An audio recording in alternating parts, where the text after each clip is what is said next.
I got the juice, I got the sauce. I cut some off, I had to make myself a boss. Lord knows I wanna win, I don't wanna take no losses. I'm running out of options, but to risk it all, yeah. What's up, everybody? My name is Terrell Bynum, and this is Legal Playbook. Today we're going to do things a little bit differently. We're going to have a conversation. Bruh, can you let me introduce you first?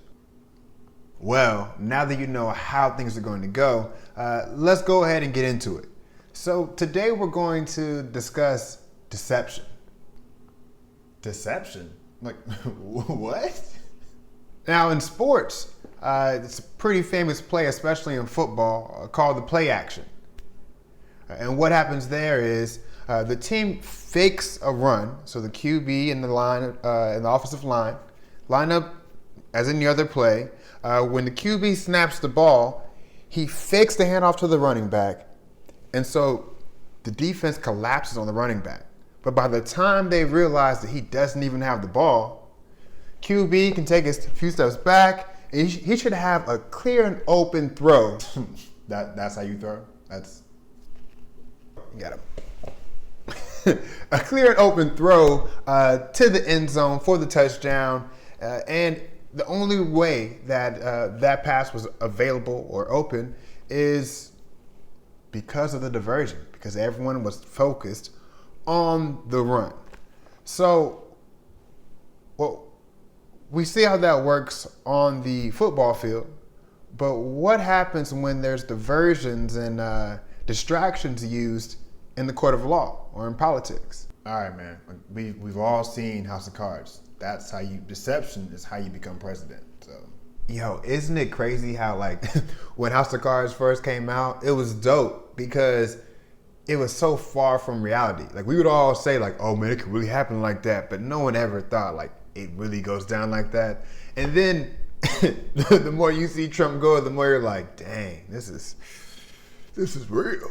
But anyways, so while people have been paying attention to, let's say, the State of the Union address, Nancy Pelosi ripping up the papers, bro, when she tore up those papers, I was here for it. Between Nancy Pelosi and Shakira, Twitter and IG they've been on it. While you're watching all that, Donald Trump and the conservatives have been making major moves, game-changing moves. And so the latest thing is they've been attacking, and they're in the middle of their attack on abortion. How? Man, I bet you didn't even know that, on March 3rd, that's less than 30 days, right? They're going to argue on abortion in front of the Supreme Court, the United States Supreme Court, to decide on a case that's coming out of Louisiana. Hold up, man. I thought that abortion was a fundamental right, meaning that, you always have access to it. You can't restrict it. What are you talking about? So there's this law that was passed in Louisiana. It's actually the exact photocopy of a law passed by Texas a couple of years ago, I believe in 2016. And other southern states had done similar laws. And they're tricky, right? Because they're not over here trying to limit, or they're not saying that they're limiting a woman's access or a woman's right to an abortion. They gave up the argument of you can only have an abortion before so many weeks. Now they're trying to put extra restrictions and requirements on the doctors who are performing the abortions. From what you're telling me, just at a first glance, admitting privileges sound good. Don't they? So the play here was to make it appear as if they care about the women getting abortions. They want to make sure that the doctors are following safe procedures and are competent, and just making sure that the women are protected. And so they were requiring what's called admitting privileges for doctors. And so it sounds great, right? It sounds good. But when they dug deeper, and when this Texas case reached the Supreme Court 2016, they deemed the law unconstitutional because they found out that these requirements, the criteria for admitting privileges, had nothing to do with, one, a doctor's competency or ability to perform an abortion, And two, it didn't make the abortions safer at all. And because abortions are such like a specialized practice, they're not done in hospitals. They're done in abortion clinics. And so admitting privileges are really to guarantee safety and competency for inpatient procedures done at hospitals. But if you're in an abortion clinic, you don't need to do that, and you're never going in a hospital. So it doesn't really help you out. It doesn't really help the women out either. Like, I'm here for it, but you're going a little bit too deep, man. Like, I thought this law was already found unconstitutional. So yeah, Texas, or the Texas law was found unconstitutional. And so it was removed or terminated or appealed by the United States Supreme Court. So I know you're like, okay, so why are we worried about this law coming up? Well, see, that's the play. Okay, I get it. Yeah, like that's the play. You keep saying the play, but where's the action? Like, what's the real point? All right, so first and foremost, let me just say this one last thing about the Texas case is that even though that law was found unconstitutional, by the time that took place, by the time the law was actually removed, over half of the abortion clinics in Texas had to shut down just because they couldn't stay open to figure out what was going to happen. Before the case, there was 40 abortion clinics in Texas. Afterwards, there were only 20 left. Dang, that is wild. Okay. And currently, I believe before there were about 5 or so abortion clinics in Louisiana. Currently, there are only 3, right? And the doctors who run these clinics are the people who are bringing suit. I know, man, but okay, so what's the play? All right, man. So look, the play is this. While the case is being sent to the Supreme Court, each side is making their arguments in briefs or in writing. There are a number of amicus briefs coming in. Once again, amicus briefs are briefs written by other legal organizations, whether it's a government agency or some type of nonprofit, whatever it may be. You're going to send these briefs in support of one side. Well, once again, the government wants to chime in. Right? So the government, they send in a brief and they do 2 things. One, they request the opportunity to argue in front of the Supreme Court and be heard. So they want at least 10 minutes of oral argument when they shouldn't even really be involved. But whatever, man. So that's part of the play.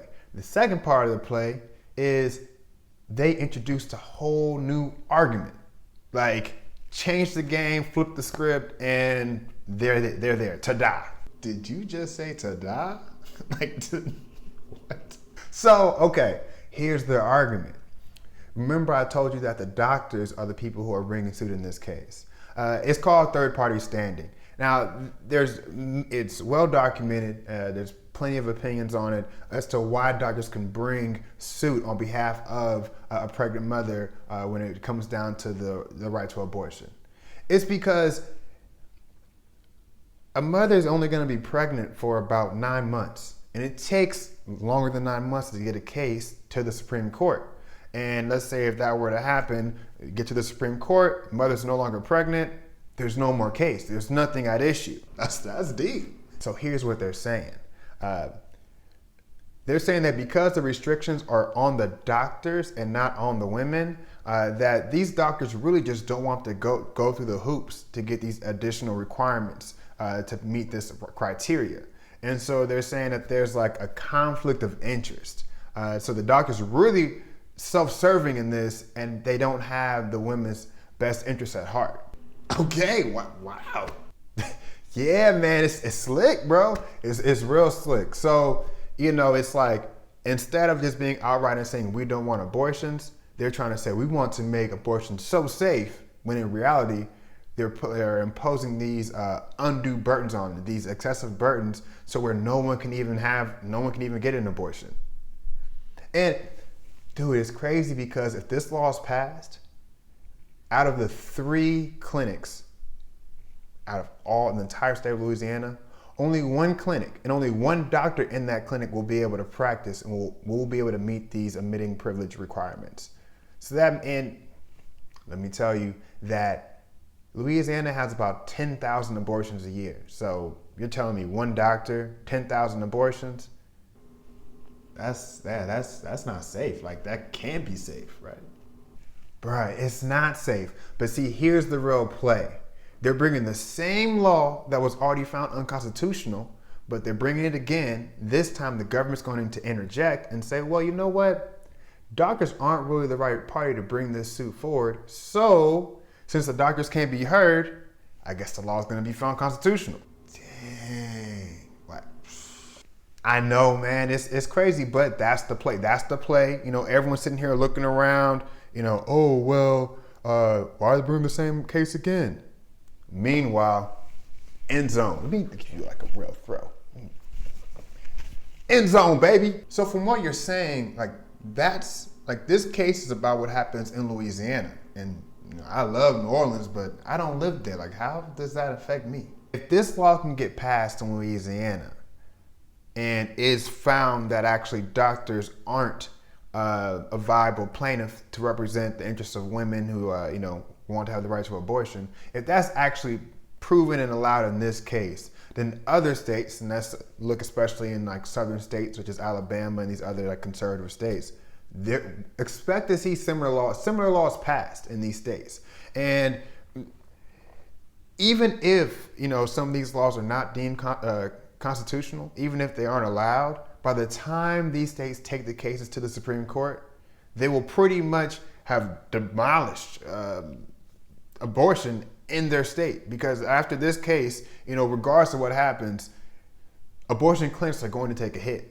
You know, not all these doctors are going to keep on, are going to be able to stay open while this case is being heard. So they're still having a major impact and effect.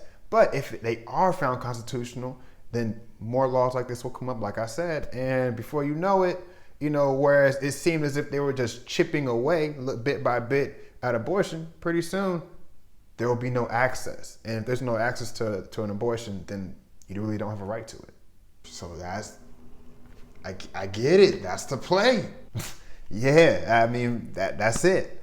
You know, and of course, man, it's February. So, you know, oh, happy Black History Month, man. Like, straight up, happy Black History Month to you too. I mean, it's about time you said it. I was waiting on it. It's crazy, even on the topic of abortion, you know, black people, in this case, especially black women, have made some major power moves in this fight for reproductive rights.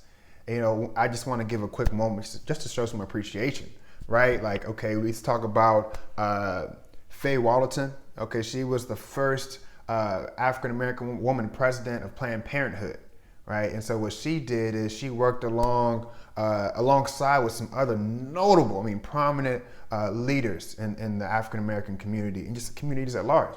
She worked with Shirley Chisholm, where she was like the first woman elected into the Congress.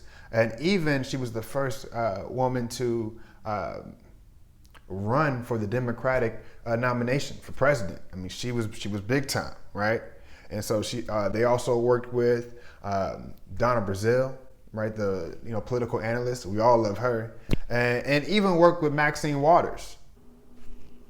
I know I shouldn't say this, but anytime you mention Maxine Waters, all I can think about is reclaiming my time. Like, facts. Major, figures have pushed for reproductive rights, all for, the government, for Donald Trump, for them to try to make this sideways move to make this diversion, this distraction, to where they can affect and really try to hurt the work that has been done. And you said that the case is being heard on March 3rd, right? Yeah. So March 3rd will be argued before the Supreme Court. But man, I hope you all enjoyed this. I hope it was a little bit easier to follow. If you like it, please subscribe. Hit the like button. Post a comment if you have any questions or just want to add to the conversation. But until next time, thanks for listening. Really appreciate y'all. Legal Playbook, Terrell Bynum.